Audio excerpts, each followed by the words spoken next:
porra lá. E aí o cara me botava pra falar no ar uma vez, num período de 5 horas, que era de eu ir pra lá, voltar pra rádio. Antônio Pedro, como é que está aí no estádio Madureira? Aqui o Madureira está ganhando por 1-0 no oferecimento de tubos e conexões Tigre. Aí o cara, valeu, obrigado. Eu falava, é isso? Eu vim pra cá, fiquei 5 horas pra falar uma vez, eu ficava meio frustrado. E essa é pra você que quer lucrar através do YouTube. Eu sou o Ney do canal Cortes Criativos e tenho uma ótima oportunidade pra você que quer aumentar a sua renda. Curtiu? Então corre e acesse o primeiro link na descrição. Vambora. Cara, você é com todo respeito, dinossauro da internet, né? Você tá há Sim. muito tempo aí, você meio que pavimentou essa estrada maluca aí, que hoje a gente vê que tá gigantesca. Como que foi esse rolê, cara? Como que tu entrou na internet? O que você tava fazendo antes? Cara, então, eu me formei, eu fiz publicidade, né, na UFRJ, e o meu sonho, quando eu comecei publicidade na UFRJ, era trabalhar numa agência, dessas agências de publicidade moderninhas aqui de São Paulo, que fosse toda de fórmica branquinha, com puffs coloridos e pessoas descoladas, e fazer aquela coisa de Festival de Cannes, era o que eu queria. Mas não foi tão fácil. Primeiro porque eu estava no Rio de Janeiro, o mercado publicitário do Rio de Janeiro é muito menor que o mercado aqui de São Paulo. E foi uma época uma época familiar conturbada para mim. Meu pai tinha morrido, eu sou filho mais velho, então era uma situação meio delicada, eu queria já começar a minha trilha profissional. E a UFRJ, na época que eu estava estudando lá, não era uma faculdade, era uma faculdade muito concorrida, foi um vestibular muito difícil de passar, mas eu consegui, fui muito bem, eu estava lá, mas eu sentia que se eu dedicasse muito do meu tempo à publicidade, à faculdade, eu não ia chegar a lugar nenhum, assim. Era uma faculdade que estava caindo aos pedaços, os professores estavam mais preocupados em fazer greve e falar... Ser ativista político? Mais ou menos. Não foi legal aquele período e eu pensei assim, bom, eu preciso começar a trabalhar. Eu preciso aprender alguma coisa. E aí, logo no segundo período da UFRJ, eu busquei um estágio. E meu primeiro estágio foi na Rádio Globo. Pô, bom primeiro estágio. Foi ótimo o primeiro estágio, mas eu consegui, assim, numa manobra louca, né? Para os jovens que... Qual é a câmera? Aquela ali? Para os jovens que estão nos... Essa aqui? Para os jovens que estão nos assistindo, existia um negócio antigamente chamado orelhão. Né?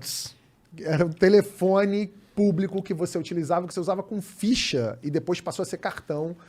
Você usava o orelhão. E eu, para conseguir esse estágio, eu passei trotes para a Rádio Globo. Para ver se eu conseguia falar com alguém. Pica. E aí, passando trotes, usando várias fichas de telefone na UFRJ da Praia Vermelha, eu consegui falar com José Carlos Araújo, o narrador esportivo, que era diretor... José Carlos Araújo. Exatamente, ele era diretor de esportes da Rádio Globo. Da hora. E aí eu fingi que eu era diretor de alguma empresa, não lembro qual foi o caô que eu mandei lá para a mulher da Rádio Globo.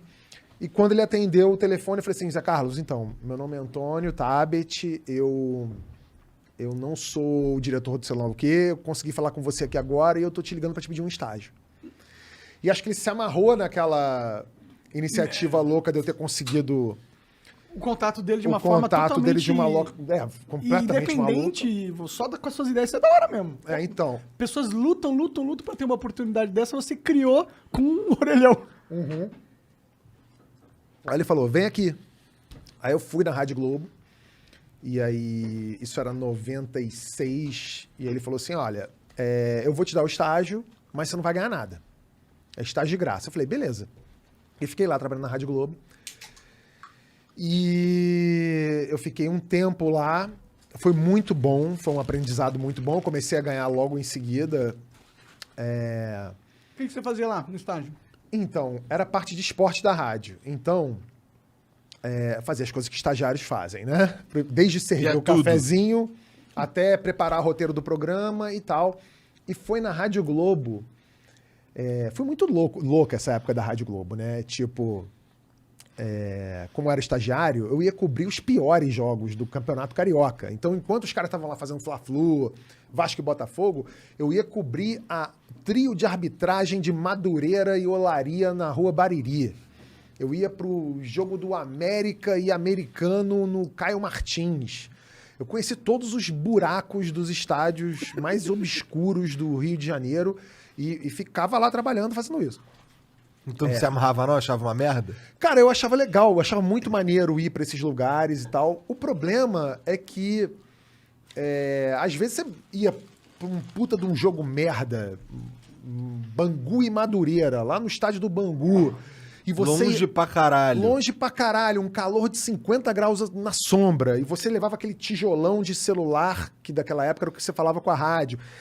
Porra, você imagina, estagiário, eu ia tudo empenhado, né? Porra, eu estudava o Madureira, caralho. Eu ia com aquela porra lá, e aí o cara me botava pra falar no ar uma vez, num período de 5 horas, que era de eu ir pra lá, voltar pra rádio. Antônio Pedro, como é que está aí no estádio Madureira? Aqui o Madureira está ganhando por 1-0 no oferecimento de tubos e conexões Tigre. Aí o cara, valeu, obrigado. Eu falava, é isso? Eu vim pra cá, fiquei 5 horas pra falar uma vez. Eu ficava meio frustrado. Mas ainda assim eu me sentia, porra, estagiário, membro da equipe de esporte da Rádio Globo. Foi muito maneiro. E foi na Rádio Globo que eu tive o meu primeiro contato com a internet de uma maneira completamente... Ao acaso? Ao acaso. Naquela época, os jornalistas da Rádio Globo, os roteiristas dos programas ainda usavam máquina de escrever, datilografia. Então, assim, os caras ficavam aquele barulho de redação e tinha um computador parado num canto da Rádio Globo e ninguém usava. Era um computador e parado. Ninguém sabia nem ligar. Entendi. Na época que o computador era o computador. Era o computador, era tipo, sei lá, era como se você botasse uma máquina de Nespresso numa jaula dos macacos do zoológico. Assim, ninguém entende o que é aquilo. E ficava ali parado no canto.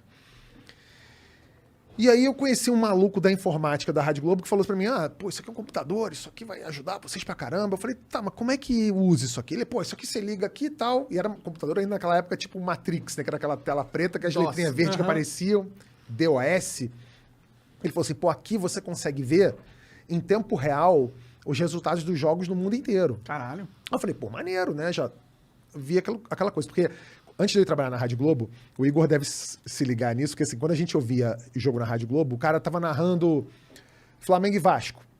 E ele falava assim, vamos ao Centro Eletrônico de Informações com fulano de tal que vai dizer quanto é que tá o jogo do Remo e Paysandu lá no Pará. E aí quando eu via aquilo, eu imaginava que o Centro Eletrônico de Informações da Rádio Globo, eu imaginava que era uma puta de uma sala, tipo daquelas da CIA, os Power Rangers. Com computador, luzinha piscando, fios e o caralho. E o Centro Eletrônico de Informações era um senhorzinho pretinho, que usava um terninho empuído, chamado Pato Preto, era o apelido dele na rádio. Ele usava uma agenda velha de telefone que ele ligava para as federações e perguntava quanto é que tá o jogo do Remo. Aí o cara falava assim, tá 1-0 o Remo. Ele falava assim, aí o Centro Eletrônico de Informações era ele. Ele passava um papelzinho pro cara, e o cara falava assim, tá 1-0, Centro Eletrônico de Informações. Nada de eletrônico. Nada de eletrônico. E as informações às vezes vinham erradas, porque o cara lá da federação mandava um moleque ver quanto é que tava o jogo no estádio. Era uma loucura. E aí, quando eu descobri esse computador na Rádio Globo, eu falei assim, agora eu vou crescer aqui dentro dessa porra. Que eu virei o estagiário louco. Que sabe mexer no PC? Que sabe mexer no PC. Então eu pegava os resultados ao vivo de Real Madrid e Barcelona. E os caras, como é que você descobriu essa porra aqui de Real Madrid e Barcelona? Eu falava, no computador ali tem, ó. Tá aqui Steaua de Bucareste, tanto e sei lá quanto. Eu comecei a ver os resultados dos caras, caralho, esse moleque Hackerman. E aí eu comecei a imprimir roteiro, em vez de ser na máquina de datilografia, eu comecei a imprimir roteiro no computador. Depois eu comecei a trocar a fonte do roteiro, botava um Times New Roman, sei lá o quê. Os caras começaram a não gostar. Porque os caras falaram assim, isso aí tá atrapalhando o nosso esquema aqui. Os outros caras. Os outros caras que não sabiam mexer em roteiro, tipo, o José Carlos Araújo recebia um roteiro impresso bonitinho, ele falava assim, isso aqui tu mandou fazer isso aqui? Eu falei, não, isso aqui é no computador. E os caras que faziam roteiro na máquina de datilografia não gostavam. E aí puxaram o meu tapete na Rádio Globo, me tiraram da parte de esportes e me botaram na parte policial. E aí era punk rock, porque aí eu tinha que ver cadáver Em vez de ver trio de arbitragem, eu via cadáver em mala de maluco. sei lá onde. E aí, ó, teve tiroteio sei lá onde. Puta, lá vou eu pra tiroteio. Lá vai eu pra tiroteio. Fui pra tiroteio uma vez, 2 vezes. Eu falei assim, não, acho que deu, né? Aí eu abandonei o estágio. Abandonei. Eu nem peguei minha carteira de... E aí, curtiu? Então inscreva-se no canal, ative o sininho e compartilhe com os amigos.